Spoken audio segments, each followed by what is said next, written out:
Salam, Xəbərmi YouTube kanalının daimi izləyiciləri. Hər birinizi salamlayıram. Kanala abunə olub, videoları bəyənməyi unutmayın.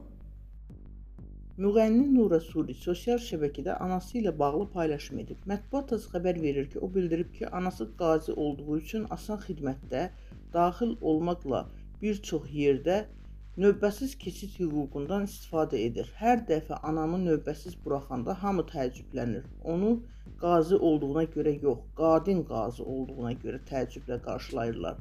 Müğənni həmçinin anası Firəngiz Səttərovanın əlillik vəsiqəsini də izləyiciləri ilə paylaşıb. Qeyd edək ki, Firəngiz Səttərova Qarabağ müharibəsi iştirakçısı, 2-ci qrup əlil, həmçinin uzun illər Azərbaycan Dövlət Televiziyasında çalışıb.